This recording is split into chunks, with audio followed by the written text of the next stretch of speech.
Despite two incidents in Zamboanga City and Maguindanao over the weekend, which led to the loss of lives, the government is still fully committed to winning the peace. Today, the House started its executive sessions to come up with a proposed Bangsamoro Basic Bill that will implement the peace agreement signed by the government and the MILF last year. And tonight we are joined by Party List Congressman Ashle Asedillo of the Magdalo Party List, a former Air Force officer, to share with us his views on the two incidents. Good evening, sir, and welcome to NewsLife. Good evening, Robert. Happy to be here. Sir, can you give us your thoughts on the two incidents that happened in Zamboanga and also the one in Maguindanao? Well, they are by no means unrelated. I think the common thread between the two incidents is really the upcoming Bangsamoro Basic Law, which is in its final stages in the lower house. But if you dissect what happened in Zamboanga, this was, I think, an apparent attempt to cow the populace in fear, to make them more submissive to certain demands, which, of course, we've seen at the worst of it, were the demands to for the MNLF rather to put Zamboanga City under some sort of a control, which they tried to put in place sometime in 2013. Now, what happened in Maguindanao is very unfortunate, especially because it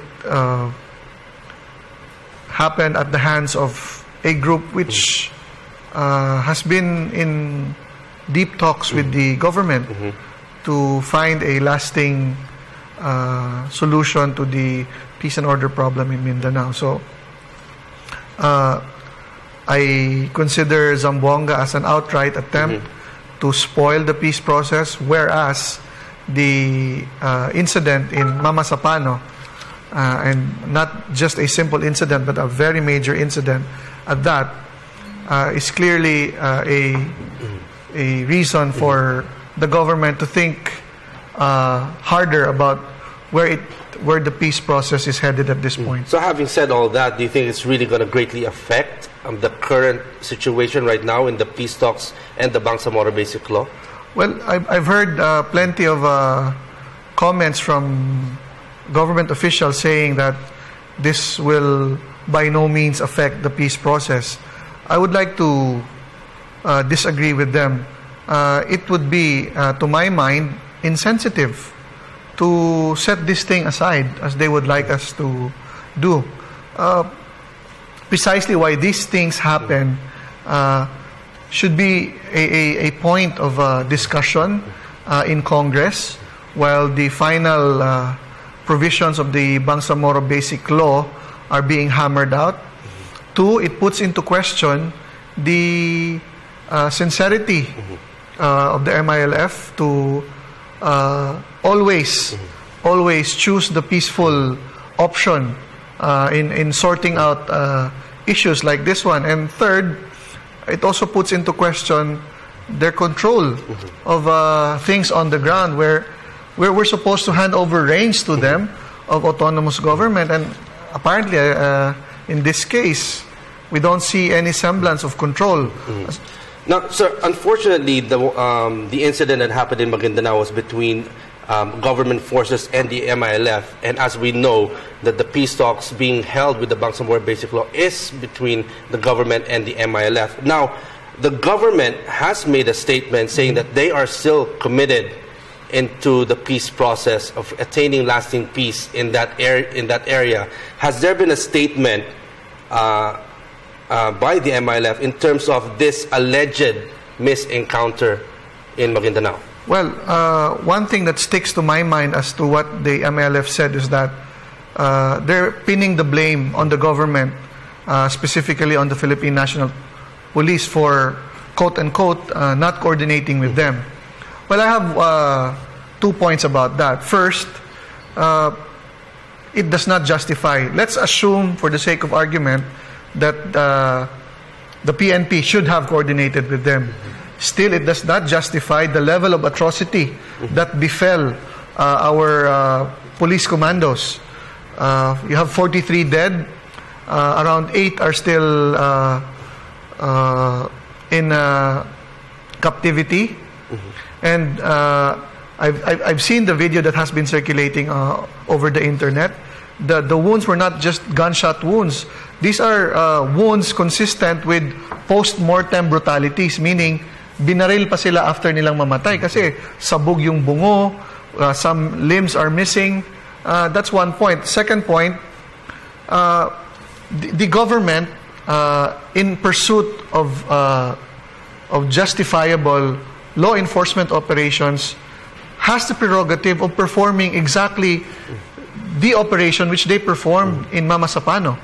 And that was to serve a warrant of arrest against an identified, high-profile, high-value terrorist.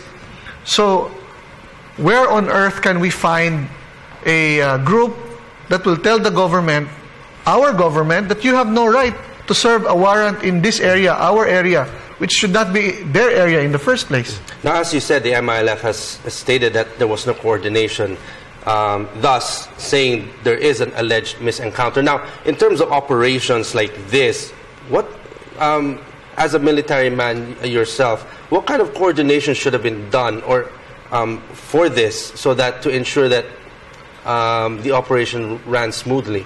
Well, I'm sorry to say this, but the PNP's reticence in not coordinating with the PNP with the MILF is justified. There have been several precedents for that, and we are looking here at the preservation of operational security.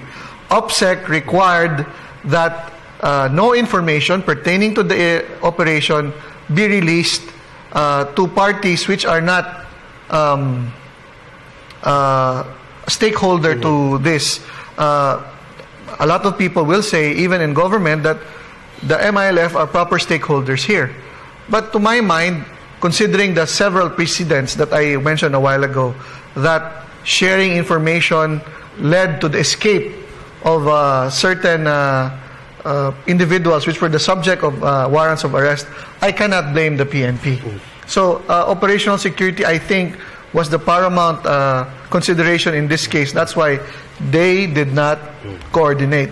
But that, to my mind, this does not justify the attack of the MILF on the PNP, on the mere absence of coordination as is being claimed by the MILF. Now, you mentioned a while ago that there are forces that are out to derail the peace process. Now, how strong are these? And with the incidents that have been happening, especially over the weekend, how strong are the forces behind this? Well, there's no question that the government, if given the chance to unleash its security forces, can take care of these spoilers to the peace process. However, the government has acted with prudence by not launching any sort of large-scale operations in the area which are considered core territories being considered under the Bangsamoro entity.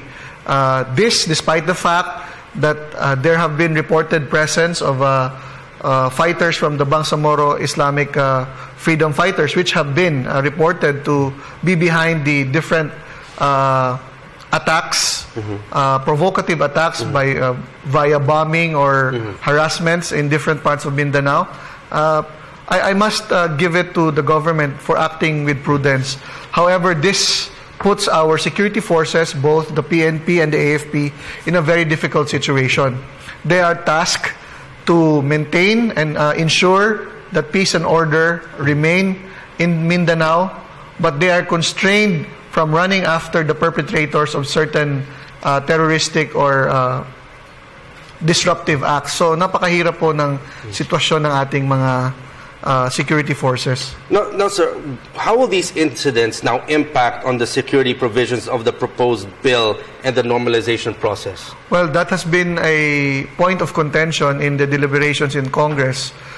In the House, there has been repeated and incessant demand to bolster the security provisions in the Bangsamoro Basic Law itself. 101 pages of it, only 1/4 of a page is dedicated to the normalization process. And this is where we see a lot of problems. Yet, the basic law covers very little. And now, this puts us in a good position to insist that more provisions, especially pertaining to peace and order, to normalization, be included in the Bangsamoro Basic Law in order to strengthen government's prerogative to use both police and armed forces components to maintain the peace in Mindanao, especially after we pass the Bangsamoro Basic Law. And sir, finally, just briefly, what are the challenges that the government will be facing now to ensure that these incidents would not happen again, and that what are the next steps? Well, one thing I would like the government to do differently here is not to set aside any outstanding warrants against the MLF, but rather to bring them to justice, not only those perpetrators of the deaths of the 43 PNP staff, but also the other MILF personalities who have standing warrants of arrest. We must show to the MILF that although we are for peace, we are also serious in implementing the law. So this, I think, should be one thing that the government must do differently here. And another, if I may just add, the government must demand that the firearms that were stolen during the encounter be returned to government. Two, if there are any other casualties whose bodies have not been recovered, they must be turned over to the government for proper burial. And third, the government must demand from the MILF that it turn over those from among its fold who were responsible for the dastardly act perpetrated on members of the PNP staff in Mamasapano, Maguindanao. Okay, on that note, thank you very much for joining us here tonight on NewsLife. That was Congressman Ashle Asedillo of the Magdalo party list. Thank you, sir.